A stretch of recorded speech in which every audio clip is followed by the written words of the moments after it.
Hello दोस्तों, आज मैं आपको एक ऐसी कहानी बताऊंगी जिसमें किसान ने भगवान शिव को कराया गलती का एहसास। हम सभी को अपना काम बड़ी निष्ठा और निस्वार्थ भाव से करना चाहिए। गीता में भगवान श्री कृष्ण ने कहा है कि मनुष्य को फल की चिंता किए बगैर अपना कर्म कमाते रहना चाहिए, क्योंकि कर्म करना ही व्यक्ति के अधिकार में है, उसका फल नहीं। कई बार हम हालातों से मजबूर होकर या फिर भावनाओं में बहकर कुछ ऐसे निर्णय लेते हैं जिससे हमारा कर्म प्रभावित होता है। मनुष्य को कर्म क्यों करने चाहिए? एक बार भगवान शिव पृथ्वीवासियों की हरकतों से नाराज हो गए और पार्वती को साक्षी मानकर संकल्प लिया कि जब तक पृथ्वीवासी नहीं सुधरेंगे तब तक मैं शंख नहीं बजाऊंगा। देवों को मालूम था कि शंकर भगवान शंख नहीं बजाएंगे तो बरसात नहीं होगी। हुआ भी ऐसा ही, एक भी बूंद नहीं बरसी। घोर अकाल पड़ गया, धरती पर चारों ओर हाहाकार मच गई। ऐसे में एक दिन आकाश में विचरण करते हुए भगवान शिव और पार्वती ने एक अजीब नजारा देखा कि एक किसान भरी दोपहरी में तपता धूप में खेत की जुताई कर रहा है, पसीने में तरबतर मगर अपनी ही धुन में मगन।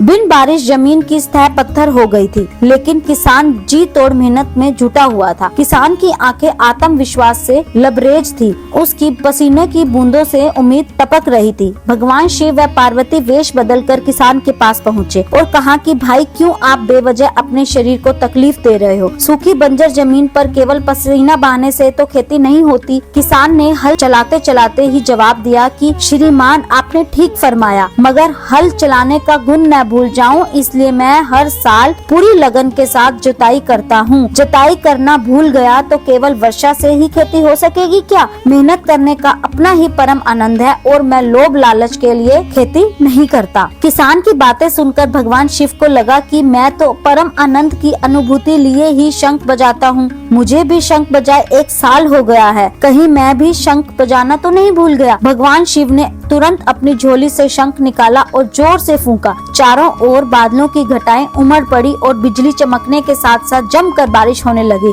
इस बारिश के स्वागत में किसान के पसीने की बूंदें पहले ही जमीन पर गिरकर चमक रही थी। इस कहानी से हमें यही शिक्षा मिलती है कि हमें हमारे काम को पूरी निष्ठा और ईमानदारी से करना चाहिए। फल की चिंता किए और बगैर निस्वार्थ भाव से काम करते रहना चाहिए। इसी में ही परम आनंद है।